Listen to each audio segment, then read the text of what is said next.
بسم اللہ الرحمن الرحیم الحمد للہ الملک الحق المبین المتصاغر لعظمتہ جبابرۃ الطاغی المتقاطع لکبریائہ عطاۃ المتمردی المعترف بربوبیتہ سائر الخلق اجمعین والصلاۃ والسلام والتحیۃ والاکرام علی اشرف النبیین وخاتم المرسلین سیدنا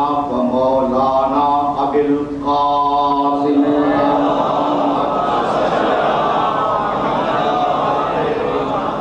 وأہل بیتہ الطیبین الطاہرین المعصومین المظلومین اما بعد فقد قال اللہ سبحانہ وتعالی فی محکم کتابہ المبین بسم اللہ الرحمن الرحیم یسبح للہ ما فی السماوات وما فی الارض الملک القدوس العزیز الحکیم هو الذی بعث فی الأمیین رسولا منہم یتلو علیہم آیاتہ ویزکیہم ویعلمہم الکتاب والحکمہ وإن كانوا من قبل لفی ضلال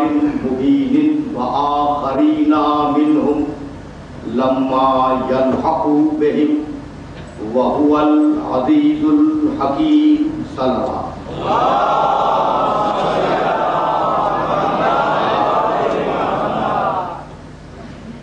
محترم، یہ سلسلہ گفتگو جو مسلسل 10 راتوں پر مشتمل ہے، اس سلسلہ گفتگو کے لیے میں نے سورہ جمعہ کی ابتدائی 3 آیتوں کی تلاوت کا شرف حاصل کیا۔ سورہ جمعہ ترتیب تلاوت کے اعتبار سے قرآن مجید کا 62واں سورہ اور ترتیب نزول کے اعتبار سے اس سورہ مبارکہ کا نشان 110 ہے، یعنی پورے قرآن میں کل 114 سورے ہیں اور یہ پیغمبر اکرم کی حیات نبوت کے آخری زمانے میں نازل ہونے والے سوروں میں شامل ہیں۔ ان آیات میں پروردگار عالم نے یہ ارشاد کیا کہ یسبح للہ ما فی السماوات و ما فی الارض، کائنات کا ذرہ ذرہ، آسمان و زمین کا ذرہ ذرہ اللہ کی تسبیح میں مشغول ہے۔ یہ اللہ ہے کون؟ الملک القدوس العزیز الحکیم۔ یہ اللہ ملک ہے یعنی بادشاہ ہے، یہ اللہ قدوس ہے یعنی بے عیب ہے، یہ اللہ عزیز ہے عزت والا ہے صاحب اقتدار ہے، یہ اللہ حکیم ہے حکمت والا ہے یعنی بغیر منصوبے کے کسی کام کو انجام نہیں دیتا۔ تو یہ ملک ہے، قدوس ہے، عزیز ہے، حکیم ہے۔ پہلی آیت میں سورہ جمعہ کی 4 صفتیں اللہ کی، ملک، قدوس، عزیز، حکیم۔ اور اب دوسری آیت هو الذی بعث فی الامیین رسولا منہم، اور یہ اللہ وہی ہے جس نے امیین میں ایک رسول کو مبعوث کیا۔ هو الذی بعث فی الامیین رسولا منہم یتلو علیہم آیاتہ، اس رسول کا کام یہ ہے کہ وہ لوگوں کے سامنے اللہ کی آیتوں کی تلاوت کرے، وَيُزَكِّيهِمْ، اور ان کے نفسوں کو پاک و پاکیزہ بنائے، وَيُعَلِّمُهُمُ الْكِتَابَ انہیں کتاب کی تعلیم دے، وَالْحِکْمَةَ اور انہیں حکمت کی تعلیم دے، وَإِنْ كَانُوا مِنْ قَبْلُ لَفِي ضَلَالٍ مُبِينٍ اگرچہ اس رسول کے آنے سے قبل ساری انسانیت کھلی ہوئی گمراہی میں مبتلا تھی۔ وَآخَرِينَ مِنْهُمْ اب یہ تیسری آیت ہے 97 کلام کی، وَآخَرِينَ مِنْهُمْ لَمَّا يَلْحَقُوا بِهِمْ اور اس رسول کا کام یہ ہے کہ یہ فقط اپنے زمانے والوں کی ہدایت نہ کرے، ان کی ہدایت بھی کرے جو ابھی آئے نہیں، جو بعد میں مسلمان ہوں گے، جو بعد میں پیدا ہوں گے، جو قیامت تک آنے والے ہیں، ان سب کی ہدایت کا فریضہ پیغمبر اکرم کو تفویض کیا گیا۔ وآخرین منہم لما یلحقوا بہم وہو العزیز الحکیم اور وہ اللہ صاحب عزت بھی ہے اور صاحب حکمت بھی ہے۔ بھائی عجیب بات یہ ہے کہ پہلی آیت میں اللہ کے 4 نام، بھائی تمہیدی گفتگو ہے اور اگر یہ گفتگو واضح ہو گئی تو مجھے آگے جانے میں، آگے کی تفسیروں میں آسانی ہو جائے گی۔ پہلی آیت میں اللہ کے 4 نام، ملک ہے، قدوس ہے، عزیز ہے، حکیم ہے، اور دوسری آیت میں پیغمبر کے 4 فریضے، آیات کی تلاوت کرے گا، نفسوں کا تزکیہ کرے گا، کتاب کی تعلیم دے گا، حکمت کی تعلیم دے گا۔ تو 4 نام اللہ کے، 4 فریضے پیغمبر اکرم کی، اور درمیان میں جملہ ہے جس کی طرف اپنے سننے والوں کو لے جاؤں گا، ملک بادشاہ، قدوس بے عیب، عزیز اقتدار والا، حکیم حکمت والا۔ بھائی پہلا فریضہ پیغمبر کا، آیات کی تلاوت کرو۔ اب اللہ کی صفت کو پیغمبر کے فریضے سے ملا ہے، وہ ملک ہے، بادشاہ ہے۔ ہم نے نبی اس لیے بھیجا کہ وہ ہماری آیتوں کی تلاوت کرے، تو بادشاہ ہے نا، تو جب بادشاہ ہے تو پسند کرے گا کہ وہ اپنا پیغام اپنی رعایا تک پہنچا دے۔ تو حبیب ہماری آیتوں کی تلاوت کر کے ہمارا پیغام ہماری رعایا تک پہنچا۔ وہ قدوس ہے، بے عیب ہے، تو پسند کرے گا کہ نفسوں کا تزکیہ ہو جائے، لوگ پاک ہو جائے، تاکہ اس کی بے عیبی کا نمونہ بن سکے۔ ملک ہے، آیات کو پہنچاؤ، قدوس ہے، تزکیہ نفس کرو، وہ عزیز ہے، اقتدار والا ہے، تو حبیب کتاب کی تعلیم دے کر انہیں قانون بتا دو کہ اس قانون پہ چلنا ہے۔ اور اب آخری صفت اور آخری فریضہ کو پیغمبر کا، حکیم، وہ صاحب حکمت ہے، تو حبیب پوری انسانیت کو حکمت کی تعلیم دے دینا، تاکہ جس منصوبے کے لیے میں نے اس کائنات کو خلق کیا وہ منصوبہ مکمل طریقے سے کائنات میں پورا ہو جائے۔ تو 4 نام پہلی آیت میں، 4 صفتیں دوسری آیت میں، اور درمیان میں ایک لفظ جس کے لیے زحمت دینا چاہ رہا ہوں، هو الذی، یہ اللہ وہ ہے جس نے ایسا رسول بھیجا۔ دیکھیں هو الذی سے، اب آپ تو ظاہر ہے کہ عرب معاشرے میں رہتے ہیں تو ممکن ہے کہ بہت سے لوگ ایسے ہوں جو مجھ سے بہتر بھی عربی کو سمجھتے ہوں۔ بھئی یہ جو هو الذی ہے نا، تو هو الذی سے جتنی بھی آیتیں قرآن مجید میں پائی جاتی ہیں ان ساری آیتوں میں تعارف رسول کا نہیں ہے، تعارف اللہ کا ہے۔ هو الذی ارسل رسولہ بالہدی ودین الحق، اللہ وہ ہے جس نے ایسا رسول بھیجا۔ تو جب یہ کہا جائے، اپنے سارے پڑھنے کے وجہ سے یہ سوال کرنا چاہ رہا ہوں، جب یہ کہا جائے کہ اللہ وہ ہے جس نے ایسا رسول بھیجا، تو یہ تعارف اللہ کا ہے یا رسول کا؟ بھائی باپ وہ ہے جس نے ایسا بیٹا پیدا کیا، تو اب تعارف یہ باپ کا ہے یا بیٹے کا؟ تو جب بھی جملہ اس طریقے سے بولا جائے کہ اللہ وہ ہے، باپ وہ ہے، تو وہ ہے کا ٹکڑا بتاتا ہے کہ تعارف اس کا ہو رہا ہے، اور اللہ اپنا تعارف کرا رہا ہے محمد کے ذریعے۔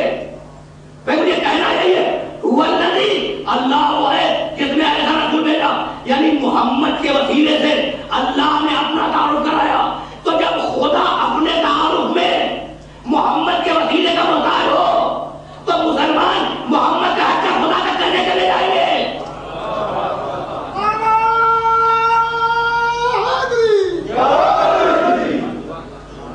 هو الذی، بھائی توجہ مت بھول رہے، هو الذی، اللہ وہ ہے جس نے ایسا رسول بھیجا۔ بھائی ہونا یہ چاہیے تھا کہ محمد کا تعارف اللہ کے ذریعے ہونا، یعنی ہمیشہ یہی ہوتا ہے کہ بڑے کے ذریعے سے چھوٹے کا تعارف ہوتا ہے یا نہیں ہوتا؟ رسم دنیا یہی ہے کہ بڑے کے ذریعے چھوٹے کا تعارف کرواؤ، چھوٹے کے ذریعے بڑے کا تعارف نہیں ہوتا۔ لیکن ایک طریقہ ہے کہ جب چھوٹے کے ذریعے بڑے کا تعارف کرایا جائے اور وہ طریقہ ہے کہ اگر چھوٹا قابل فخر ہو جائے، اگر چھوٹا قابل فخر ہو جائے تو پھر وہ اس قابل ہوتا ہے کہ اس کے ذریعے سے بڑے کا تعارف ہو۔ تو اب اس جملے کو یاد رکھیں کہ اگر محمد خدا کے لیے قابل فخر نہ ہوتے تو خدا اپنا تعارف محمد کے ذریعے نہ کراتا، اور اگر فاطمہ محمد کے لیے قابل فخر نہ ہوتی تو خدا حدیث نکاح میں یہ نہ کہتا کہ ہم فاطمہ تو بابوہا وبانوہا وبنوہا۔ بھائی توجہات تو موجود ہے نا؟ تو قابل فخر تھی ذات قابل فخر تھی، اس لیے پروردگار نے اپنا تعارف، یہ ساری وہ تمہیدیں ہیں جنہیں مجھے اگلی تقریروں میں کام میں لانا ہے، اپنا تعارف محمد کے ذریعے کروایا۔ اتنی بڑی شخصیت کہ محمد کے ذریعے اپنا تعارف کرائے، محمد کو اپنے تعارف کا وسیلہ بنائے، محمد کو اپنے سارے صفات کے بیان کرنے کا وسیلہ بنائے۔ بھائی یہ جملے ذہن نشین ہو جائیں، اس لیے کہ میرا ہمیشہ یہ مشن رہا اور ہمیشہ یہ دستور رہا کہ اگر، اور ہمیشہ میرا یہ قول رہا کہ اگر ملت اسلامیہ مقام محمد عربی کو سمجھ لے تو ساری دنیا کے مسلمانوں کے فرقہ وارانہ اختلافات ختم ہو جائیں۔ بھائی یہ جو اختلافات ہیں نا وہ فقط اس لیے ہیں کہ ابھی تک مقام محمدی سمجھ میں نہیں آیا۔ یہ جو فرقہ وارانہ اختلافات ہیں، ان فرقہ وارانہ اختلافات کی بنیاد یہ ہے کہ ابھی تک دنیا والوں کی سمجھ میں مقام محمد نہیں آیا۔ بھائی مجھے جملہ کہنے کی اجازت ہے اس مرحلہ فکر پر کہ یہ وہ محمد ہے جس کے متعلق قرآن نے کہا کہ اللہ وہ ہے جس نے ایسا رسول بھیجا۔ اگر یہ جملہ واضح ہوا تو یہی سے میں آگے جانا چاہ رہا ہوں اس رسول کے لیے۔ اب یہاں پر تعارف تھا اللہ کا، اور اب اس رسول کے تعارف کے لیے سورہ اعراف میں آواز دی، 7واں سورہ ہے قرآن حکیم کا، اور آیت ارشاد 157 الذین یتبعون الرسول النبی الامی الذی۔ اب یہ مقام محمد کا تعارف ہو رہا ہے۔ الذین یتبعون الرسول النبی الامی الذی یجدونہ مکتوبا عندہم فی التوراۃ والانجیل یأمرہم بالمعروف وینہاہم عن المنکر ویحل لهم الطیبات ویحرم علیہم الخبائث ویضع عنہم اسرہم والاغلال التي كانت علیہم فالذین آمنوا بہ وعزروہ ونصروہ واتبعوا النور الذی انزل معہ اولئک هم المفلحون۔ بھائی ایک ایک لفظ کے ترجمے میں توجہ کیجیے گا، وہ تعارف تھا خدا کا اور ان کی تعارف ہے محمد کا۔ الذین، ایک ایک لفظ، الذین یتبعون الرسول النبی الامی، وہ لوگ جو پیروی کرتے ہیں، پیچھے چلتے ہیں، نقش قدم پہ چلتے ہیں، اتباع کرتے ہیں، کس کا؟ رسول کا، نبی کا، امی کا۔ اس رسول کا اتباع، اس نبی کا اتباع، اس امی کی پیروی۔ الذی یجدونہ مکتوبا عندہم فی التوراۃ والانجیل، اور یہ نبی وہ ہے کہ جس کا تذکرہ پانے والے قیامت تک توراۃ و انجیل میں پاتے رہیں گے۔ یامرہم بالمعروف، ہم نے اس نبی کو اس لیے بھیجا کہ وہ اچھائیوں کا حکم دے۔ وینہاہم عن المنکر، اس نبی کو اس لیے بھیجا کہ وہ برائیوں سے روکے۔ ویحل لہم الطیبات، اور ہم نے اس نبی کو اس لیے بھیجا کہ وہ پاکیزہ چیزوں کو حلال قرار دے۔ ویحرم علیہم الخبائث، اور ہم نے اس نبی کو اس لیے بھیجا کہ وہ خبیث چیزوں کو حرام قرار دے۔ ویضع عنہم اسرہم والاغلال التی کانت علیہم، اور ہم نے اس نبی کو اس لیے بھیجا کہ تم نے جو سماج بنایا ہے، تم نے جو معاشرہ بنایا ہے، تم نے جو رسم و رواج بنائے ہیں، ہمارا نبی آنے کے بعد ان سماجوں کو، ان معاشروں کو، ان رسموں کو اور ان رواجوں کو توڑ دے اور اللہ کے معاشرے کو اس دنیا میں نافذ کرے۔ اب کنکلوژن آ رہا ہے، نتیجہ، فالذین آمنوا بہ، تو بھائی اگر جنت میں جانا ہے تو اس نبی پر ایمان لاؤ۔ اب پڑھے لکھے بچوں کو مخاطب کر رہا ہوں، فالذین آمنوا بہ، اگر جنت میں جانا ہے تو اس نبی پر ایمان لاؤ۔ پہلی شرط جنت میں جانے کی، نبی پر ایمان لاؤ۔ وعزروہ، وہ تنہا ایمان لانا کافی نہیں ہے، اس نبی کی عزت بھی کرو۔ اب میں اپنے محترم مجمع سے یہ پوچھنا چاہتا ہوں، پہلی شرط کیا ہے؟ محمد پر ایمان لاؤ۔ دوسری شرط کیا ہے؟ محمد کی عزت کرو۔ بھائی یہ جو سارے لوگ تشریف فرما ہیں، رسول پہ ایمان ہے یا نہیں ہے نا؟ اچھا جب ایمان ہے تو کیا عزت دل میں نہیں ہے؟ جب ایمان لائیں گے تو عزت تو خود بخود کریں گے نا. الگ سے کہنے کی کیا ضرورت تھی کہ اس پر ایمان بھی لاؤ اس کی عزت بھی کرو. اس طریقے سے غور کریں نا تو بات کو آگے لے جانے میں آسانی ہو جائے. بھائی الگ سے کہنے کی کیا ضرورت تھی کہ اس پر ایمان بھی لاؤ اس کی عزت بھی کرو. جو ایمان لائے گا وہ عزت کرے گا. تو الگ سے کہنے کی کیا ضرورت تھی؟ تو نگاہ قرآنی میں ایسے کچھ مسلمان تھے جن کا کلمہ زبان پر رکا ہوا تھا دل میں عزت نہیں تھی. جن کا کلمہ فقط زبانوں پر رکا ہوا تھا دل میں عزت نہیں تھی. تو اب قرآن نے آواز دی کہ بھائی اب تنہا ایمان جنت میں جانے کے لیے کافی نہیں ہے. اس پر ایمان بھی لاؤ اور اس کے ساتھ ساتھ اس کی عزت بھی کرو. اچھا اب ایمان بھی لے آئے عزت بھی کر لی, اب جنت دے دیں گے نہیں. اب تیسری شرط سنو, فالذین آمنوا بہ وعزروہ, ایمان لاؤ عزت کرو. اور اب تیسری شرط ونصروہ, سنو فقط عزت کر لینا دل سے محمد کی کافی نہیں ہے, اس کی نصرت بھی کرو. جب کبھی پکارے تو آ جانا. اب تین شرطیں پوری ہوئی. محمد پر ایمان لاؤ, محمد کی عزت کرو, محمد کی نصرت کرو. اب جنت دے دیں گے نہیں. اب آخری شرط سنو, واتبعوا النور الذی انزل معہ اولئک هم المفلحون. اب بھی جنت نہیں دیں گے. اب چوتھی اور آخری شرط یہ ہے کہ وہ نور جو ہم نے محمد کے ساتھ بھیجا ہے اس کی بھی پیروی کرنا. بھائی بہت توجہ رکھیے گا, یہ ساری گفتگو آئندہ کی تقریروں کے لیے تمہید ہے. وہ نور جو ہم نے محمد کے ساتھ نازل کیا ہے اس کی بھی پیروی کرنا. اور کروں گا وہ نور کیا ہے؟ اولئک هم المفلحون. قیامت میں وہی لوگ کامیاب ہوں گے جو رسول کی پیروی کرے, نبی کی پیروی کرے اور امی کی پیروی کرے. بھائی پڑھا لکھا لڑکا میرے سامنے ہے, توجہ رہے. تین لفظ دیے قرآن میں, رسول, نبی, امی. تین لفظ ہیں. تو کیا یہ تین الگ الگ لوگ ہیں؟ انسان ایک, تین الگ الگ لوگ نہیں ہیں. الذین یتبعون الرسول النبی الامی, یہ رسول ہے, یہ نبی ہے اور یہ امی ہے. بہت توجہ رہے, یہ رسول ہے, نبی ہے, امی ہے. تو یہ الگ الگ لوگ نہیں ہیں.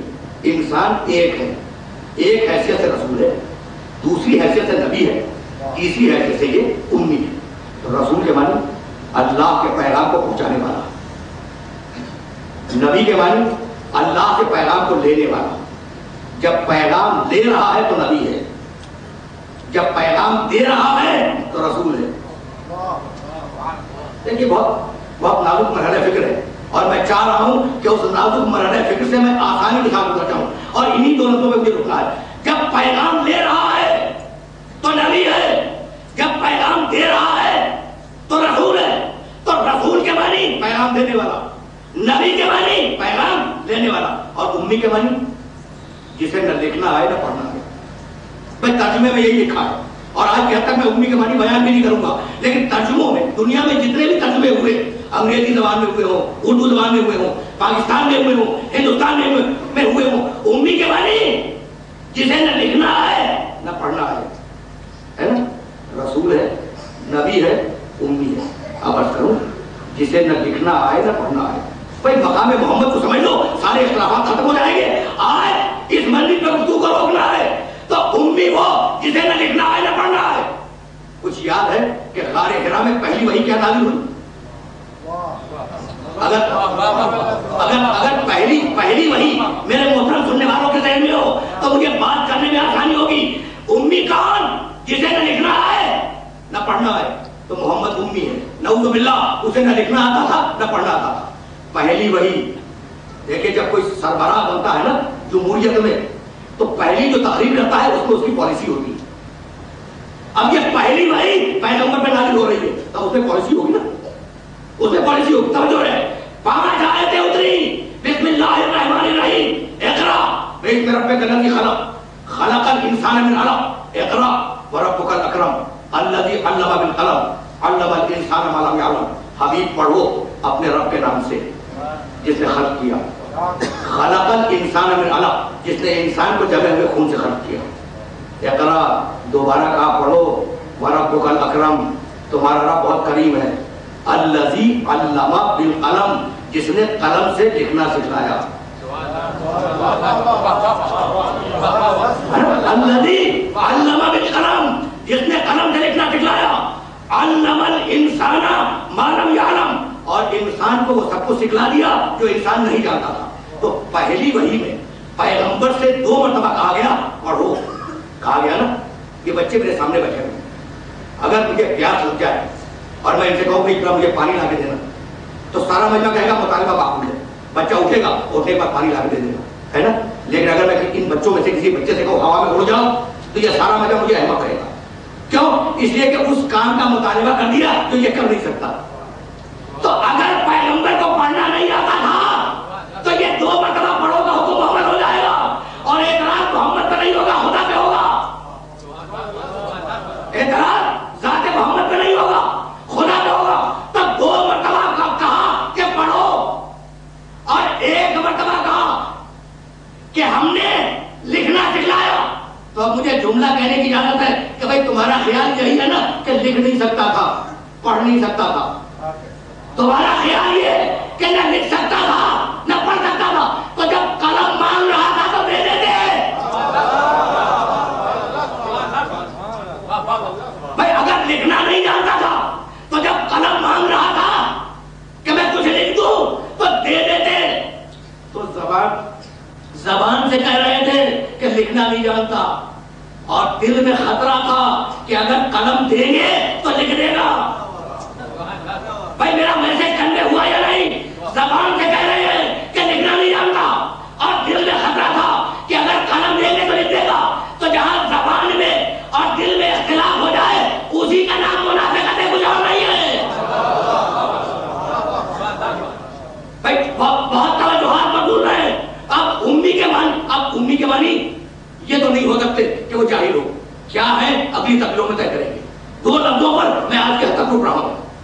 بھائی اب ظاہر ہے کہ داہنے بائیں پڑوس کو جوان کو دیکھ کر بات کرنی پڑتی ہے. بعض ممالک سے عقائد ایکسپورٹ ہو رہے ہیں, ایکسپورٹ برآمد ہو رہے ہیں, اور ان میں جو عقیدہ ہے اس کی طرف اپنے سننے والوں کو لے کے جانا ہے. یعنی یہ جو درآمد اور برآمد کا کاروبار ہے نا وہ عقیدوں میں بھی ہے. اور اب کروں گا آپ کی خدمت میں کہ کون سا عقیدہ ہے جو برآمد کیا جا رہا ہے کسی ملک سے.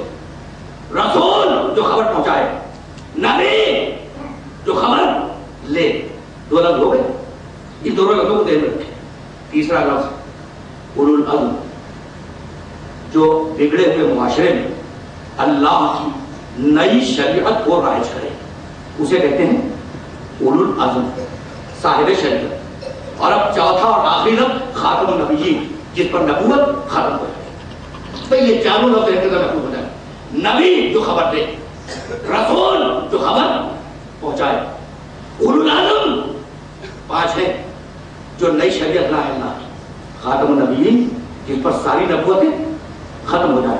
اچھا تو کتنے نبی؟ 1,24,000. 1,24,000 نبی.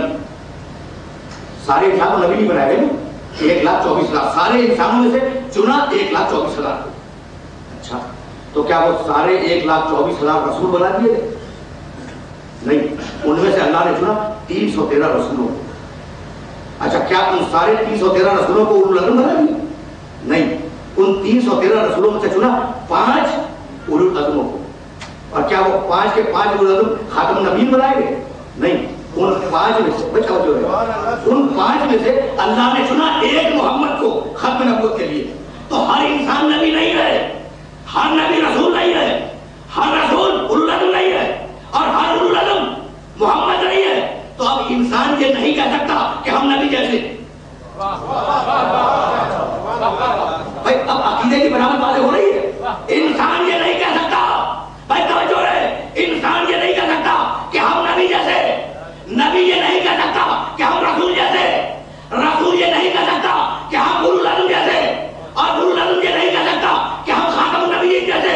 تو جب اولو العزم پیغمبر خاتم النبیین جیسے نہ بن سکے تو کیا عرب کے بطوط جیسے بن جائیں گے؟ بھائی توجہ,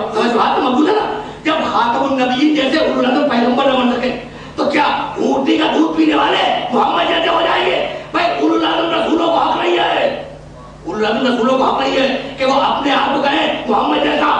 اولو العزم کون؟ نوح، ابراہیم، موسیٰ، عیسیٰ اور خود ہمارے نبی. تو اب قرآن میں حیثیت دیکھو دوسرے انبیاء کی اور حیثیت دیکھو ہمارے محمد کی، تو سمجھ میں آئے گا کہ محمد ہے کون. بھائی نوح، بہت توجہ، اس لیے کہ یہ تمہیدی گفتگو اگر راسخ ہو گئی تو مجھے آگے جانے میں بڑی آسانیاں ہو جائے گی. اور میں اپنے سننے والوں کے ذہنوں پر بہت زیادہ آیتیں پڑھ کر ٹیکس ڈالنے کا عادی نہیں ہوں، بوجھ ڈالنے کا، لیکن اس وقت مجبوری ہے. اس لیے ان آیات کو سماعت کریں تاکہ گفتگو آئندہ سے واضح ہو جائے. وہ نوح، یہ ہمارا محمد. عرض کروں، نوح نے دعا کی، پروردگار میری امت کو تباہ کر دے. بہت تیزی سے گزر رہا ہوں، حکم آیا. قرآن میں جا کے دیکھیے گا، وَاصْنَعِ الْفُلْكَ بِأَعْيُنِنَا وَعَلَىٰ وَحْيِنَا. نوح، ہم نے تمہاری دعا قبول کی، کشتی بناؤ. نوح کی کشتی سب جانتی ہیں، کشتی بناؤ بِأَعْيُنِنَا، اور ہماری نگاہ کے سامنے بناؤ. بھائی بس اتنا بتلا دو کہ یہ جو جملہ کہا وہ کس نے کہا کہ ہماری نگاہ کے سامنے بناؤ؟ اس نے کہا، پروردگار نے کہا کہ کشتی بناؤ، کشتی بناؤ، ہماری نگاہ کے سامنے بناؤ، وعلیٰ وحینا، اور ہماری وحی کے مطابق بناؤ. تو بھائی یہ کہنے کی کیا ضرورت تھی کہ ہماری نگاہ کے سامنے بناؤ؟ بچہ اگر گھر سے باہر ہو، آپ کی نگاہ کے سامنے نہ ہو تو اس کے اعمال و افعال میں کنٹرول نہیں ہوتا. اور اگر بچے کو یہ احساس ہو جائے کہ باپ دیکھ رہا ہے، نگاہوں کے سامنے رہے، تو اس کے اعمال و افعال میں کنٹرول رہے گا. ہے یا نہیں؟ بھائی بہت کامن سینس کی اور بڑی فطری بات کر رہا ہوں کہ اگر بچہ نگاہوں کے سامنے نہ ہو تو عمل کنٹرول میں نہیں ہوتا، اور اگر بچہ نگاہوں کے سامنے ہو تو اس کا عمل کنٹرول میں رہتا ہے. نوح معصوم نبی ہے، اس کے باوجود پروردگار کہہ رہا ہے کہ وَاصْنَعِ الْفُلْكَ بِأَعْيُنِنَا، نوح کشتی بناؤ ہماری نگاہوں کے سامنے. تو نوح کا کل ایک عمل اللہ کی نگاہ کے سامنے. نوح نماز پڑھو میرے سامنے نہیں، نوح روزہ رکھو میرے سامنے نہیں، نوح تبلیغ کرو میرے سامنے، میری نگاہوں کے سامنے پورے قرآن میں نہیں ہے. فقط ایک عمل، کشتی بناؤ میری نگاہوں کے سامنے. تو نوح کا ایک عمل اللہ کی نگاہوں کے سامنے، یہ ہے نوح کی حیثیت. اور اب ہمارے رسول کی حیثیت، وَاصْبِرْ لِحُکْمِ رَبِّکَ فَإِنَّکَ بِأَعْیُنِنَا. حبیب اپنی زندگی کے ہر لمحے میں وحی الہی کا انتظار کرو، اس لیے کہ تمہاری پوری زندگی ہماری نگاہوں کے سامنے ہے. بھائی یہی لانا چاہ رہا تھا اپنے سننے والوں کو کہ نوح کا ایک عمل خدا کی نگاہ میں، محمد کی پوری زندگی خدا کی نگاہ میں. تو جس کی پوری زندگی خدا کی نگاہ میں ہو اس کی زندگی میں غفلت نہیں ہوگی، اور جہاں غفلت نہیں ہوگی وہاں نسیان نہیں ہوگا، اور جہاں نسیان نہ ہو وہاں نسیان تو آ ہی نہیں سکتا. وہ نوح، یہ محمد، اور اب وہ ابراہیم، اور یہ محمد. کون تھا؟ میرا سننے والا ایسا ہے جو ابراہیم علیہ السلام کی فضیلت سے واقف نہ ہو، لیکن ذرا دیکھ کے چلیں تاکہ مجھے گفتگو کو آگے بڑھانے میں آسانی ہو جائے. جب سمجھ میں آئے گا محمد، وہ نوح ایک عمل اللہ کی نگاہ کے سامنے، یہ محمد پوری زندگی اللہ کی نگاہ کے سامنے. اور ابراہیم، رب ارنی کیف تحیی الموتیٰ، پروردگار مجھے دکھلا دے کہ تو مردوں کو کس طریقے سے زندہ رکھتا ہے. ابراہیم کو مانگ رہے، رب ارنی کیف تحیی الموتیٰ، پروردگار مجھے دکھلا دے کہ تو مردوں کو کس طریقے سے زندہ کرتا ہے.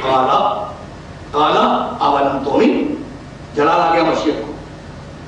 یہ جملہ قرآن میں نہیں ہے، یہ میں تیور آیت کے دیکھ کے عرض کر رہا ہوں. مشیت کو جلال آ گیا. اولم تؤمن، ابراہیم تمہیں ایمان نہیں ہے کہ میں مردوں کو زندہ کرتا ہوں؟ اب ابراہیم گھبرائے. قال بلی، کہا پروردگار ایمان تو ہے، ولکن لیطمئن قلبی، اطمینان قلب چاہتا ہوں. ایمان ہے، اطمینان نہیں. یہ جملے ذہن میں محفوظ ہوتے جائیں. رب ارنی کیف تحیی الموتیٰ، قال اولم تؤمن، قال بلی ولکن لیطمئن قلبی، قال فخذ اربعة من الطير فصرهن إليك ثم اجعل على كل جبل منهن جزءا ثم ادعوهن يأتينك سعيا. کہا جاؤ ابراہیم، اب ہم تم کو بتاتے ہیں کہ ہم مردوں کو کیسے زندہ کرتے ہیں. فخذ اربعة من الطير، 4 پرندے لو، انہیں اپنے سے مانوس کرو، انہیں پھر بعد میں ذبح کرو. ذبح کرنے کے بعد ان کے گوشت کو آپس میں مخلوط کرو. مخلوط کرنے کے بعد ثم اجعل علی کل جبل منہن جزءا، تھوڑا تھوڑا کا گوشت لے کر، اب وہ پرندوں کا ملا ہوا گوشت ہے نا، چاروں پرندوں کا، تھوڑا تھوڑا کا گوشت لے کر یہ جو پہاڑ ہے نا تمہارے سامنے ان کی چوٹیوں پہ رکھا ہو. ثم ادعوہن، اور چوٹیوں پر رکھنے کے بعد اتر آؤ، اور اترنے کے بعد ان مردہ پرندوں کے گوشتوں کو آواز دو. یاتینا کا سیاح، وہ دوڑتے ہوئے تمہارے پاس آئیں گے. حکم خدا تھا، ابراہیم نے پرندے لیے، انہیں ذبح کیا، گوشت کو مخلوط کیا، پہاڑوں کی چوٹیوں پر جا کر رکھا، نیچے اترے، اور نیچے اترنے کے بعد ایک مرتبہ ابراہیم نے آواز دی ہلم الیہ، پرندوں میرے پاس آؤ. بھائی اب قرآن نہیں بیان کرتا لیکن تاریخ انبیاء بیان کرتی ہے کہ سارے پرندے زندہ ہو کر ابراہیم کی خدمت میں آ گئے. تو اب مجھے جملہ کہنے کی اجازت ہے کہ وہ مردہ پرندے تھے، نہیں میں بات کو اور واضح کر دوں، وہ مردہ جانور تھے جو نبی کے پکارنے پر پہاڑ سے اتر آئے.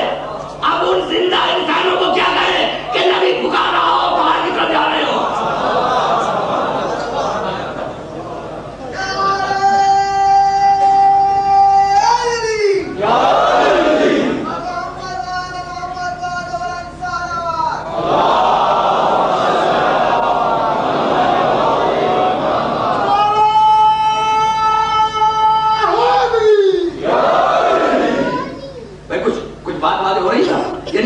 ایکسپورٹ کیا جا رہا ہے محمد ہم جیسا.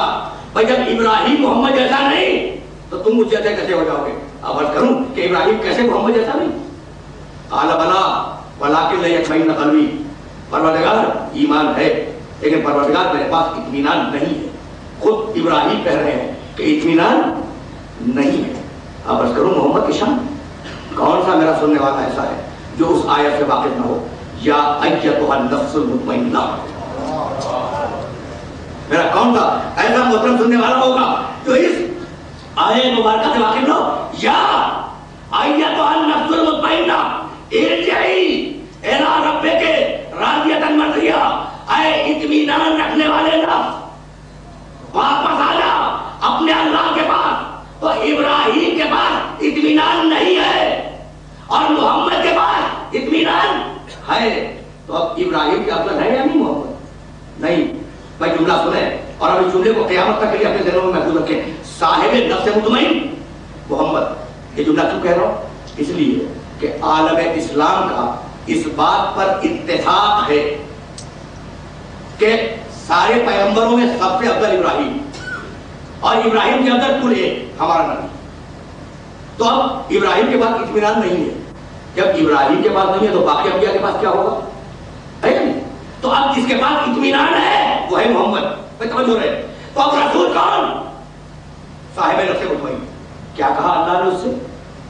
اے اطمینان رکھنے والے نفس، ارجعی واپس آ جا الی ربک، اپنے رب کے پاس.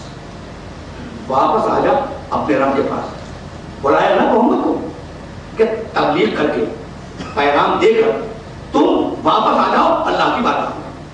بھائی یہ کیوں نہیں کہا کہ آ جاؤ؟ یہ نہیں کہا کہ آ جاؤ، یہ کہا کہ واپس آ جاؤ. بس یہی روکنا چاہ رہا ہوں بھائی، یہی روکنا چاہ رہا ہوں. عقیدے برآمد ہو رہے ہیں، کوشش کی جا رہی ہے کہ مقام محمد کو گھٹایا جائے، مقام محمد کو گھٹانے کی کوشش کی جا رہی ہے. لیکن یعنی حد تو یہ ہے کہ یہ بحث تو ہوتی ہے کہ وہ ہم جیسا بشر تھا، یہ بھی بحث ہوتی ہے کہ وہ خاکی تھا یا نوری تھا.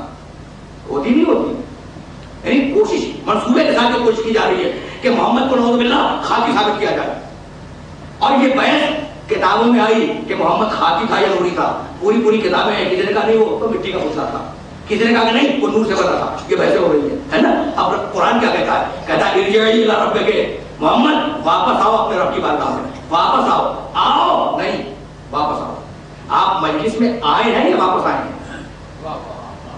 بس یہ طے ہو گیا تو میرا مسئلہ بھی حل ہو گیا. آپ مجلس میں آئے یا واپس آئے؟ بھائی مجلس میں آئے ہیں اور واپس اپنے گھر جائیں گے تو واپس جانا ہمیشہ وطن کے لیے اور گھر کے لیے استعمال ہوتا ہے.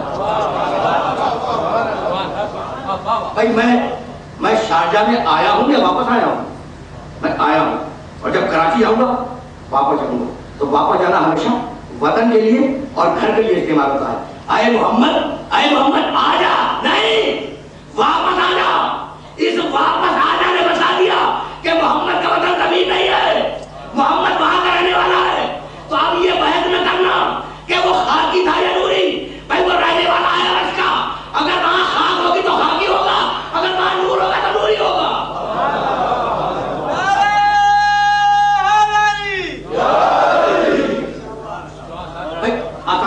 آسانی کے ساتھ گزرتے جائیں, اس لیے کہ دامن وقت میں بہت زیادہ گنجائش نہیں ہے اور تمہیدی منزلیں یہی دوستوں آگے ہو رہی ہیں. وہ ابراہیم, یہ ہمارا محمد, سمجھ میں آیا. اور اب وہ موسیٰ, سب سے بڑا نبی بنی اسرائیل میں, اور یہ ہمارا محمد. عرض کروں بھائی سنیے گا, اور آیتوں کا جو کوٹیشن دے رہا ہوں نا ان کا ترجمہ جا کے دیکھیے گا, خصوصیت کے ساتھ جو لوگ قرآن فہمی کا ذوق رکھتے ہو انہیں انوائٹ کر رہا ہوں. وہ موسیٰ, یہ ہمارا محمد. سورہ طٰہٰ 20واں سورہ قرآن مجید کا, اور وہ سورہ کا ایک پیراگراف, چھوٹا سا پیراگراف.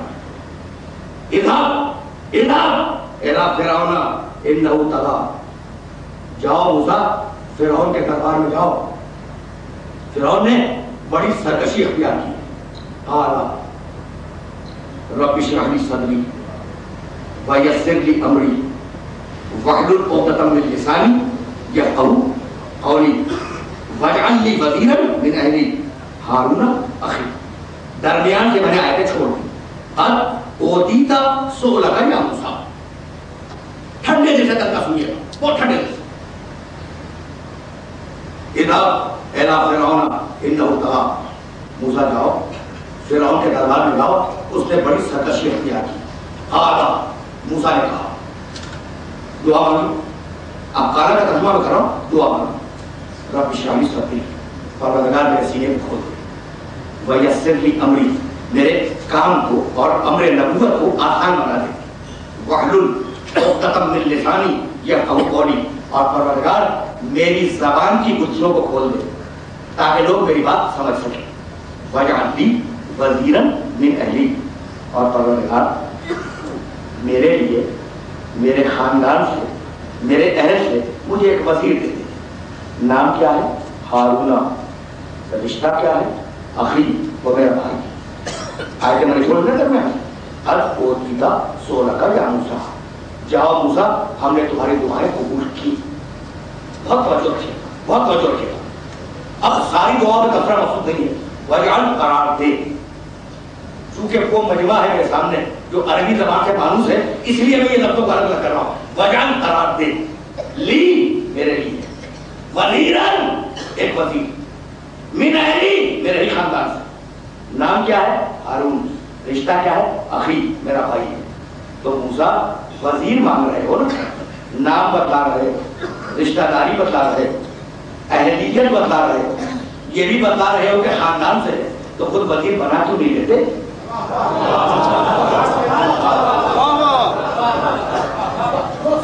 بہت سیدھی سادی بات کرو آپ کی میں, کوئی لمبا چوڑا پڑھنا نہیں ہے.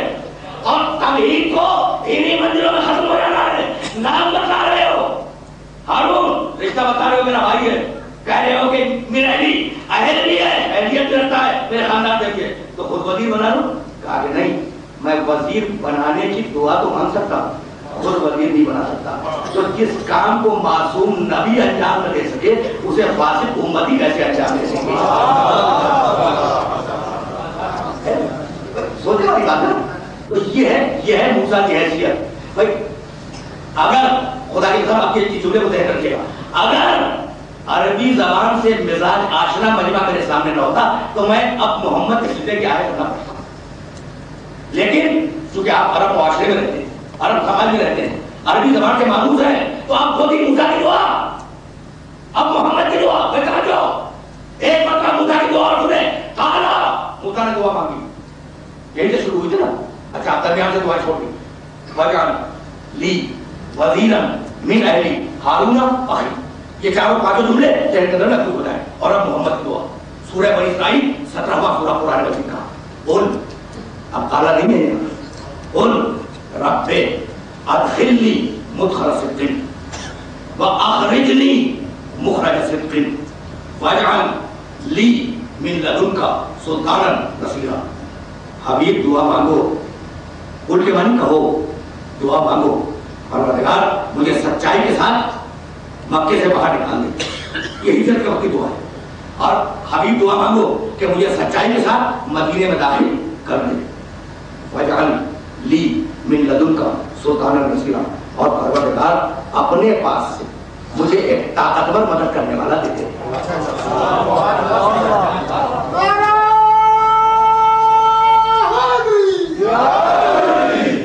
چلتے چلے انشاءاللہ.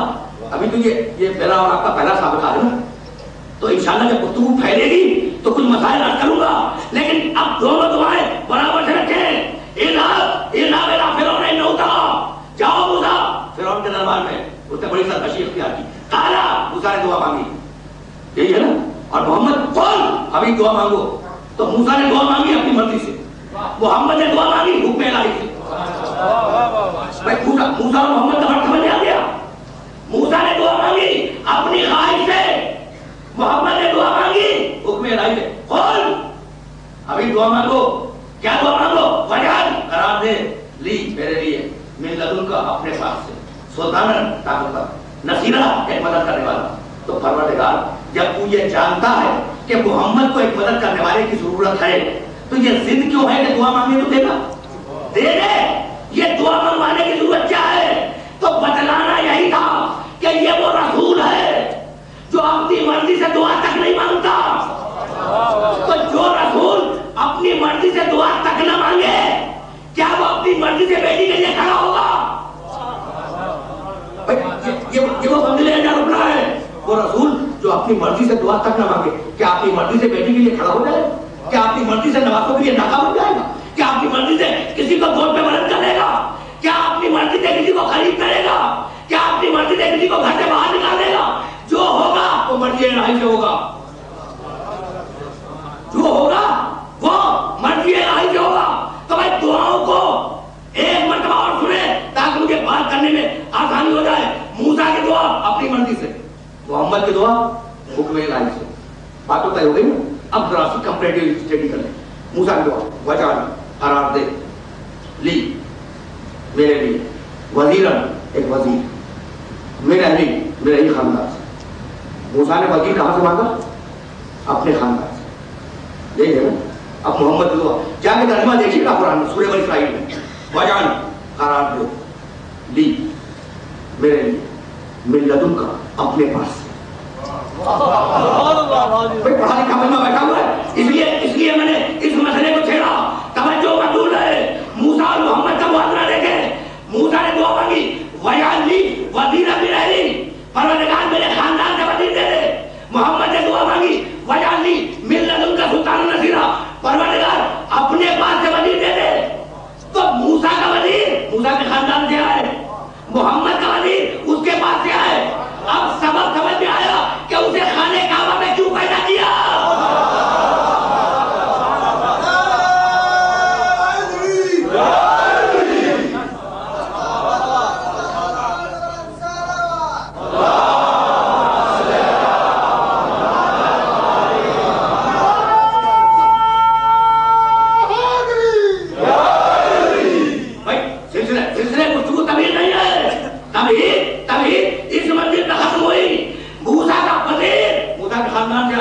محمد کا وزیر اس کے پاس سے آئے. تو سمجھ میں آ گیا نا کہ خانہ کعبہ میں اسے پیدا کیوں کیا؟ چونکہ اپنے پاس سے وزیر دینا تھا. بھائی یہی سبب ہے کہ قرآن مجید نے یہ آواز دی کہ موسیٰ محمد جیسا، محمد موسیٰ جیسا. خبردار یہ نہ کہنا کہ محمد ہم جیسا. نہیں معلوم کہ اس عقیدے سے میرے سننے والے واقف ہے یا نہیں. پھیلایا جا رہا ہے یہ عقیدہ، شعوری طور پر پھیلایا جا رہا ہے کہ بھائی محمد پہ کون سے نعوذ باللہ سرخاب کے پر لگے ہوئے تھے. محمد ہم جیسا کہا جاتا ہے نا. ارے بھائی محمد موسیٰ جیسا، موسیٰ محمد جیسا. تم اس جیسے کہاں سے ہو جاؤ گے؟ کندھے پر ہاتھ رکھے کہا تھا کہ یا علی اما ترضا ان تکون منی بے منزلت ہارون من موسیٰ. علی میں موسیٰ ہوں تو ہارون ہے. میں کہا تھا یا نہیں کہا تھا؟ تو محمد موسیٰ جیسے، علی ہارون جیسے. تو تشبیہ کو مکمل ہونا چاہیے نا. اگر محمد موسیٰ جیسے ہے تو امت یہودیوں جیسی ہوگی یا نہیں؟ بہت سیدھی بات کر رہا ہوں، بہت سیدھی اور بہت سامنے کی بات کر رہا ہوں. موسیٰ یہودیوں ہی کے تو نبی ہے نا. موسیٰ کی امت کا نام کیا ہے؟ قوم یہود، بنی اسرائیل. تو اگر محمد موسیٰ جیسے تو محمد کی امت بنی اسرائیل جیسی ہے. بھائی بہت توجہ ہے. اس لیے کہ اب ایک آیت کی سماعت کی زحمت اور دوں گا اور اب آپ سے اجازت دے دوں گا. اس سے زیادہ سلسلہ حدیث کو آج کی حد تک آگے نہیں لے جانا اور واپس جانا ہے حدیث منزلت کی طرف. یا علی اما ترضى ان تكون مني بمنزلت ہارون من موسیٰ. اس روایت کی طرف مجھے واپس جانا ہے. محمد موسیٰ جیسے، علی ہارون جیسے، امت یہودیوں جیسے. تو آپ اگر یہودی سمجھ میں آ گئے تو امت سمجھ میں آ جائے. اور خدا کی قسم میں کنٹروورشیل بات کرنے کا عادی نہیں. قرآن مجید کی ایک آیت سنتے جائیں اور بس اس آیت کو ہمیشہ کے لیے ذہن میں رکھیے گا. یسألک اہل الکتاب ان تنزل علیہم کتابا من السماء فقد سألوا موسیٰ اکبر من ذلک فقالوا ارنا اللہ جہرۃ فأخذتهم الصاعقۃ بظلمہم. میرے محترم سننے والے جہاں بھی سن رہے ہیں، آیت کے ترجمے پر توجہ کر لیں. اس لیے یہیں سے حدیث منزلت کی طرف جانا ہے. یسألک اہل الکتاب ان تنزل علیہم کتابا من السماء. حبیب، یہ خطاب پیغمبر سے، ہمارے نبی سے. حبیب، یہ یہودی تم سے آ کے مطالبہ کرتے ہیں. کون مطالبہ کرتے ہیں؟ یہودی. کیا مطالبہ کرتے ہیں؟ ان تنزل علیہم کتابا من السماء، کہ تو ان پر ایک کتاب اتروا دے. انہیں تیری ضرورت نہیں ہے، وہ فقط کتاب چاہتے ہیں.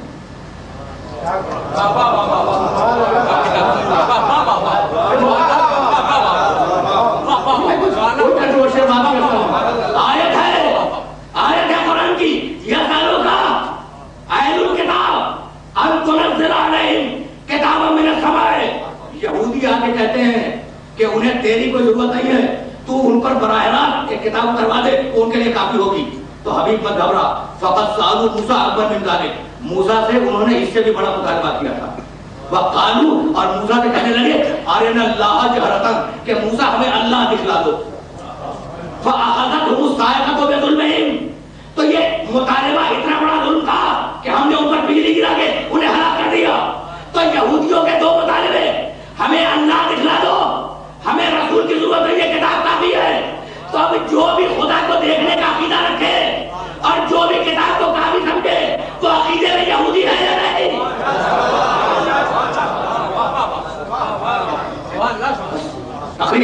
تقریر آخری مراحل میں داخل ہونے والی ہے.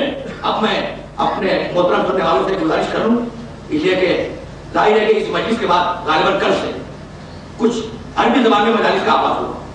تو اگر پابندی وقت کے ساتھ میں آپ کی خدمت میں حاضری دوں تو پھر لطف گفتگو بھی ہے اور لطف سماعت بھی ہے.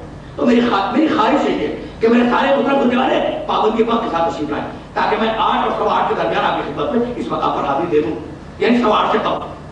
تو بھائی اب بات تو معلوم نا، امت یہودیوں جیسی، محمد موسیٰ جیسا، علی ہارون جیسا. بخاری شریف میں روایت موجود ہے. اپنے گھر کی کتاب سے روایت نہیں کر رہا ہوں. روایت بخاری شریف میں کندھے پہ ہاتھ رکھ کے 6 یا 7 مرتبہ کہا، 1-2 مرتبہ نہیں، کہ علی کیا تم اس بات پر راضی نہیں ہو کہ میری مثال موسیٰ کی مثال ہو اور تمہاری مثال ہارون کی مثال ہے نا. اب روایت تو آئی بخاری میں، انکار ممکن نہیں تھا. ٹھنڈے دل سے سنیے گا، اس لیے کہ اب رزلٹ دے رہا ہے مجھے. اور یہ میں نے تقریباً 50 دقیقے ہو گئے. ان 50 دقیقوں میں جو آپ کو آیات کی سماعت کی زحمت دی ہے نا، اس کا نتیجہ دینا چاہ رہا ہوں اور اسے لے کے جائیے گا. ایک نتیجہ دینا ہے. اب روایت سے انکار ممکن نہیں، اس لیے کہ بخاری شریف میں. اور کمال یہ ہے کہ بخاری شریف میں بڑی مختلف کتاب ہے علم الحدیث کی عربی زبان میں، امام بخاری رحمۃ اللہ علیہ نے لکھی. باب فضائل علی ہے، علی کے فضائل کا باب. اور اس باب فضائل علی میں کل 3 روایتیں ہیں، چوتھی ہے ہی نہیں. اتنی احتیاط فرمائے کہ 3 سے زیادہ روایتیں نقل ہی نہیں کی. پہلی روایت یہ علی انت منی وانا منک، علی میں تجھ سے ہوں تو مجھ سے. دوسری روایت لاؤطین رایۃ غدا رجلا، کل میں عالم تم امت کو. بھائی ان روایتوں میں آؤں گا لیکن آہستہ آہستہ، ابھی تو مجھے حدیث منزلت پر رکنا ہے. تو اب یا علی انت منی وانا منک ایک روایت. دوسری روایت لاؤطین رایۃ غدا، کل میں ایک مرد کو علم دوں گا. تیسری روایت یا علی اما ترضی ان تکون منی بمنزلۃ ہارون من موسیٰ. علی میں موسیٰ ہوں تو ہارون ہے.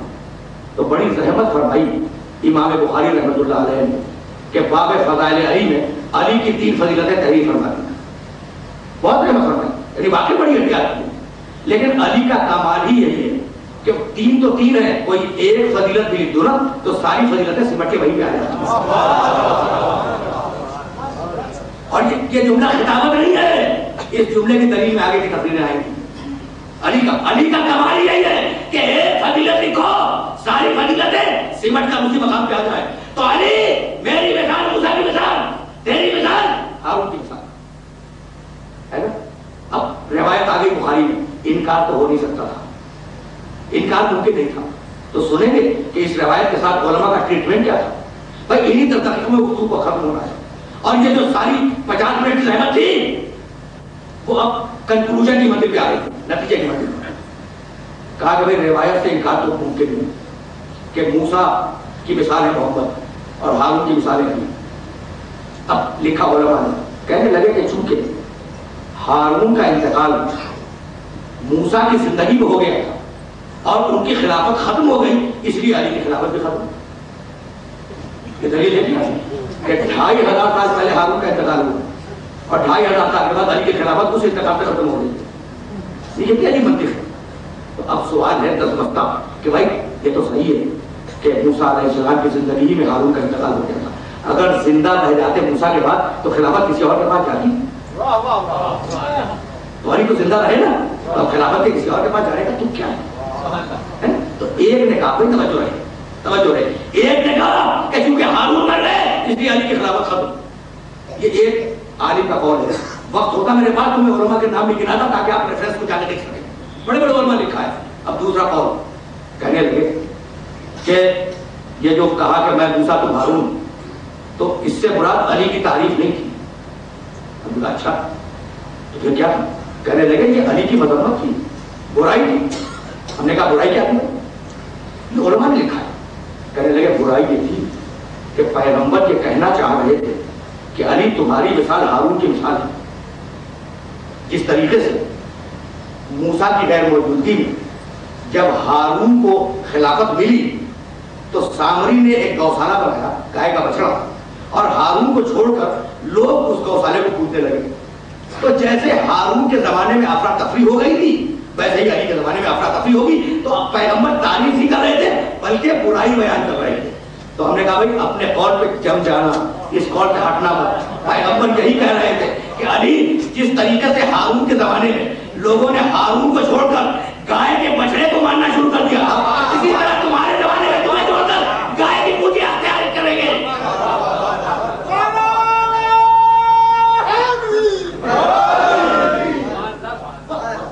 سیدھی سادی بات کر رہا ہوں، یعنی جس طریقے سے علی ہارون کو چھوڑ کر گوشالہ پوجا گیا ویسے ہی علی کو چھوڑ کر گوشالے کی پرستی اختیار کی جائے گی. تو ایک نے کہا کہ مرے ہارون خلافت ختم ہو جائے گی. دوسرا کہنے لگا کہ علی کی تعریف نہیں ہے بلکہ علی کی نعوذ باللہ مذمت. اب تیسرا قول سنیں گے. بھائی بس اس قول کے لیے میں نے زحمت دی اور یہ زحمت آج کی حد تک تمام اور تمہیدی گفتگو آج ختم ہو گئی. ہوریث ابن عثمان ہائے ہوتی رے یہ سے ہوریث بہت مشہور کتاب ہے تہذیب التہذیب علم رجال کی، ابن حجر اسقلانی کی کتاب ہے. اس میں اس شخص کا نام بھی ہے اور اس کا جملہ بھی ہے. یہ راوی ہے. راوی کون ہوتا ہے؟ جو پیغمبر سے روایت کرے. کسی نے ہوریث ابن عثمان سے پوچھا، دشمن اہل بیت ہے، خارجی ہے، اس سے پوچھا کہ یہ روایت صحیح ہے؟ یا علی اما ترضی ان تکون منی بمنزلۃ ہارون من موسیٰ، علی میں موسیٰ ہوں تم ہارون ہو، یہ روایت صحیح ہے؟ کہنے لگا کہ ہاں صحیح تو ہے لیکن ایک لفظ بدل گیا ہے. لوگوں نے گھبرا کے پوچھا کہ وہ کون سا لفظ ہے جو اس روایت کو بدل گیا؟ کہنے لگا صحیح لفظ یہ ہے اور صحیح طریقے سے روایت یہ ہے کہ یا علی اما ترضی ان تکون منی بمنزلۃ ہارون من موسیٰ، علی میری مثال موسیٰ کی مثال ہے اور نعوذ باللہ تمہاری مثال ہارون کی مثال ہے. اب آپ نے توجہ فرمائی. ایک نے کیا کہا کہ ہمارے ہارون خلافت ختم ہوئی علی کی، دوسرے نے کیا کہا کہ علی کی تعریف نہیں ہے، علی کی مذمت ہے، اور تیسرے نے کیا بیہیویئر رکھا اس روایت کے ساتھ کہ ہارون کا لفظ نہیں ہے، قارون کا لفظ ہے نا. تو خدا کی قسم جیسا لفظ دیا ہے ویسا جواب سنتے جائیں. بس میں نے بہت طاقت دے دی، جیسا لفظ دیا ہے ویسا جواب سنتے جائیں. بھائی علی کو کس سے مثال دی؟ ہارون سے. یہی کہا نا. دیکھیے اگر کوئی خوبصورت شخص بیٹھا ہوا ہو تو آپ کہیں گے کہ اس کا چہرہ چاند جیسا ہے، کہیں گے نا. اچھا تو چہرے میں چاند میں کیا مساوات ہے اور کیا اشتراک ہے؟ چہرے میں بھی حسن ہے، چاند میں بھی حسن ہے نا. چیزیں مشترک ہے نا، اس لیے آپ نے کہا چہرہ چاند جیسا. اب کوئی عالم آپ کے سامنے آ گیا، بے انتہا پڑھا لکھا عالم، آپ نے کہا اس کا علم سمندر جیسا. بھائی علم اور سمندر میں وجہ اشتراک کیا ہے؟ سمندر بھی بہت بڑا ہوتا ہے، اس کا علم بھی بہت بڑا ہے. تو تشبیہ دینے کے لیے دونوں چیزوں میں ربط ہونا چاہیے، ہے یا نہیں؟ تشبیہ دینے کے لیے دونوں چیزوں میں ربط ہونا ضروری ہے. تو آپ جملے کو یاد رکھیں کہ علی کو قارون سے تشبیہ دینے والے، قارون اپنے زمانے کا سرمایہ دار تھا، اور تاریخ لکھتی ہے کہ علی اپنے زمانے کے مفلس تھے. تو اگر قارون سے تشبیہ ہی دینی ہے تو کسی مفلس کو تلاش نہ کر، کسی غنی کو تلاش کر لے.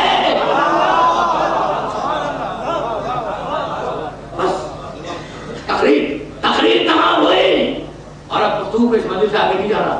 آپ نے دیکھ لیا کہ روایت مستند بخاری شریف میں کوئی کہتا ہے ہارون مر گئے کہ علی خلیفہ نہیں، کوئی کہتا ہے تعریف نہیں ہے تلخیص ہے، کوئی کہتا ہے ہارون نہیں تھا قارون تھا. بھائی یہ چوب کیوں رہی ہے، یہ کھٹک کیوں رہی ہے روایت دلوں میں؟ تو کوئی نہ کوئی راز تو ہوگا نا. تو بس آخری جملہ سنیں اور آج کہتا مجھے اجازت دے دیں. بہت توجہ رکھیے گا. اب واپس چلیں پھر قرآن کی طرف. سورہ شعراء 26واں سورہ قرآن مجید کا، اور اس سورے کا ایک چھوٹا سا پیراگراف. موسیٰ کی مثال رسول، ہارون کی مثال علی. یہ بات ذہن میں رہے. اور اب چلے قرآن کی طرف. فرعون کا دربار سجا ہوا ہے، فرعون تخت کے اوپر بیٹھا ہوا. دائیں طرف موسیٰ اور ہارون کھڑے، بائیں طرف وہ جادوگر کھڑے ہوئے ہیں جنہیں فرعون نے بلایا ہے موسیٰ اور ہارون کو شکست دینے کے لیے. اب یہ ہزاروں کا سنا ہوگا آپ نے جادوگروں کا اور موسیٰ کا واقعہ، لیکن میں تو وقت قرآن مجید کی آیات پیش کرنا چاہ رہا ہوں. فَأَلْقَوْا حِبَالَهُمْ وَعِصِيَّهُمْ. ادھر سے جادوگروں نے اپنی رسیاں پھینکی اور اپنی چھڑیاں پھینکی، چھوٹی چھوٹی چھڑیاں. وہ سانپ بن کے چلی موسیٰ کی طرف. قرآن کہہ رہا ہے، میں اپنی نظر نہیں کہہ رہا ہوں، سورہ شعراء میں جا کر دیکھ لیجیے گا.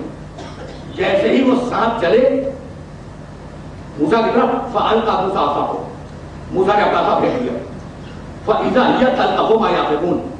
اور وہ عصا اژدہے میں تبدیل ہوا اور اژدہا بن کر ان کی پھینکی ہوئی رسیوں کو کھانے لگا. وہ جو سانپ بن کے چل رہی تھی، جیسے ہی توجہ اس منزل سے کیا کو رہبت تھی، جیسے ہی جادوگروں نے دیکھا کہ ہمارا جادو ٹوٹ گیا اور موسیٰ کا معجزہ کامیاب ہو گیا، فَأُلْقِيَ السَّحَرَةُ سَاجِدِينَ. تو سارے کے سارے جادوگر سجدے میں گر گئے. سارے فَأُلْقِيَ السَّحَرَةُ سَاجِدِينَ، سارے جادوگر سجدے میں گر گئے. وَقَالُوا آمَنَّا بِرَبِّ الْعَالَمِينَ، رب موسیٰ و ہارون. اور سجدے میں گر کے یہ کہنے لگے کہ ہم اللہ پہ ایمان لائے، رب العالمین پہ ایمان لائے، جو موسیٰ کا بھی رب ہے، ہارون کا بھی رب ہے. تو کلمے میں تین شخصیتوں کا تذکرہ تھا، اللہ، موسیٰ، ہارون. تو دنیا اگر علی کو ہارون محمد مان لے تو کلمہ محمد رسول اللہ پہ ختم نہیں ہوگا، علی ولی اللہ بھی ضروری ہو جائے گا. تقریر اس مرحلے پر اپنی آخری منزل پہ پہنچ گئی. علی ولی اللہ بھی ضروری ہوگا، اس لیے کہ انہوں نے فقط رب موسیٰ نہیں کہا. قالوا آمنا برب العالمین، رب موسیٰ کہہ کر رک جاتے، خدا ہوتا اور موسیٰ ہوتا نہیں، وہ ہارون. تو اب کلمے کے تین جز، اللہ، محمد، علی، خدا، موسیٰ، ہارون. بھائی یہی سبب ہے کہ جب ابن زیاد کے دربار میں مسلم ابن عقیل کو لوگ کھینچتے ہوئے لائے اور ابن زیاد نے حکم دیا کہ مسلم ابن عقیل کو قتل کر دو، مقتل میں ہے اور میں مقتل سے باہر پڑھنے قابل نہیں.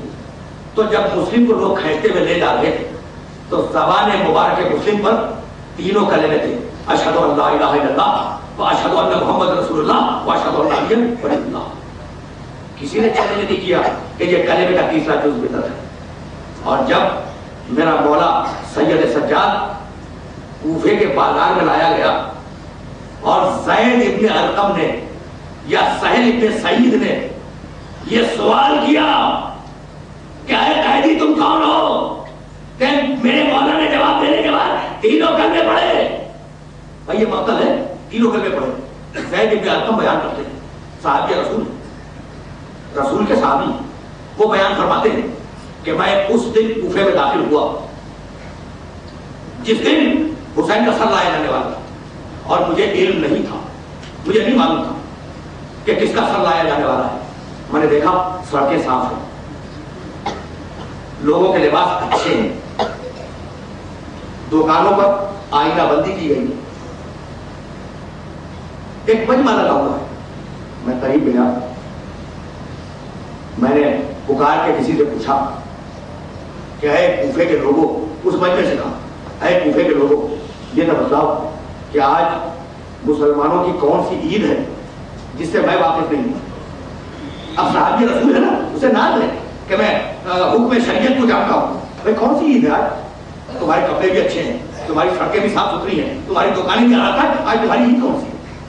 تو کسی نے پکار کے کہا مجمع سے کہ اے شخص، ایسا معلوم ہوتا ہے کہ تو اس شہر میں آج ہی آیا. کہا کہ ہاں میں آج ہی آیا. کہا کہ آج کوئی عید نہیں. کہا کہ یہ خوشی کیسی؟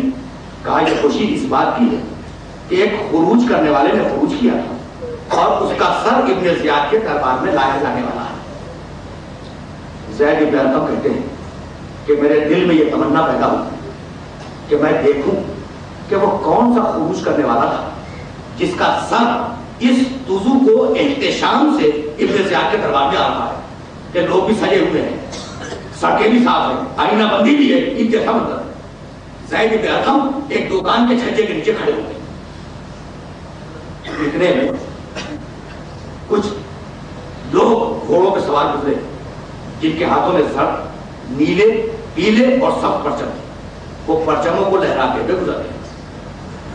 زید کہتے ہیں کہ جیسے ہی وہ پرچم لہرانے والے گزرے، کچھ لوگ گھوڑوں پہ سوار اور آئے اور وہ نقارہ بجاتے ہوئے میرے سامنے سے گزرتے. جب وہ بھی گزر گئے تو اب میری نگاہ نے ایک منظر دیکھا کہ ایک ناقہ ہے، اس پر نحیف و لاغر ایک نوجوان ہے. اس نوجوان کے گلے میں توفے خاردار ہے، اس کے ہاتھوں میں ہتھکڑیاں ہیں، اس کے پیروں میں بھی اور اس کے پیچھے کچھ ناکیں ہیں اور ان ناکوں پر کچھ بیویاں بیٹھی ہوئی ہیں جن کے چہرے بالوں سے چھپے ہوئے ہیں اور ہر بیوی کی زبان پر ہے واہ محمدہ، واہ علیہ، واہ فاطمہ، واہ حسنہ، واہ حسینہ. بھائی جملے سنے، تقریر تمام ہو گئی. اب مجھے اس منزل فکر کے آگے نہیں آنا، فقط دو جملے عرض کروں گا. زید کہتے ہیں اب بیویاں کیا پکار رہی ہیں؟ واہ محمدہ، واہ علیہ، واہ فاطمہ، واہ حسنہ، واہ حسینہ. زید کہتے ہیں کہ میرے دل میں یہ خیال پیدا ہوا، میرے دل میں یہ خیال پیدا ہوا کہ اگر کسی پہ کوئی مصیبت پڑے تو وہ اپنے خاندان کے بزرگوں کو پکارتا ہے.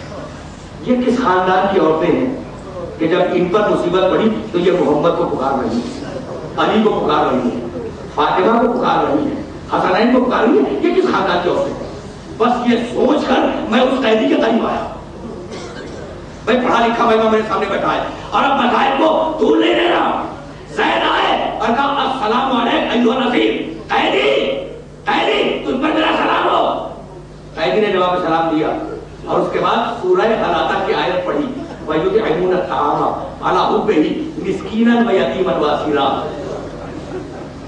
کہا قیدی، زید نے کہا قیدی یہ آیت تو اس وقت نازل ہوئی تھی جب حسنین بیمار پڑے تھے اور خاندان نے روزہ رکھا تھا اور یتیموں کو، مسکینوں کو، اسیروں کو کھانا دیا تھا. یہ تو کیوں پڑھ رہا ہے؟ تو نے کیوں پڑھی؟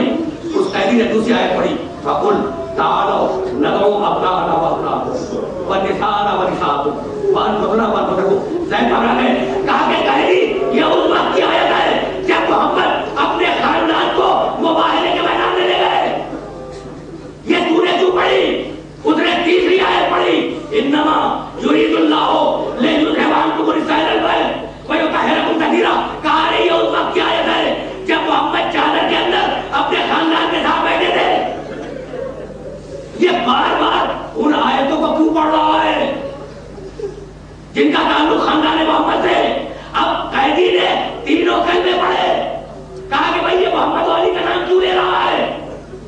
مرتبہ قیدی نے سر اٹھایا اور کہا کہ اے پوچھنے والے، خاندان محمد سے کسی کو پہچانتا بھی ہے؟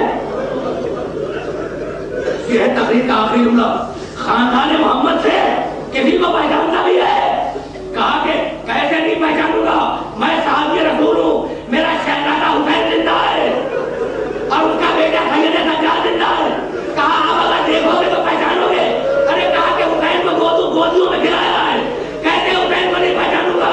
تو ایک مرتبہ اشارہ کیا کہ اگر حسین کو دیکھنا ہے تو دو کے نظر میں دیکھو، اور اگر سجاد کو دیکھنا ہے تو مجھے دیکھو۔ وَسَيَعْلَمُ الَّذِينَ ظَلَمُوا أَيَّ مُنقَلَبٍ يَنقَلِبُونَ رَبَّنَا تَقَبَّلْ مِنَّا إِنَّكَ أَنتَ السَّمِيعُ الْعَلِيمُ۔ پروردگارا اس عبادت کو قبول فرما۔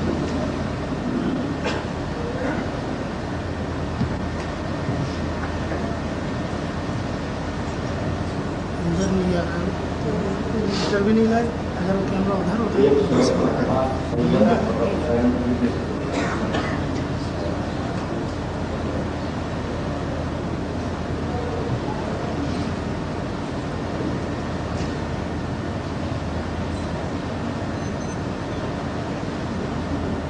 ایک اور سورہ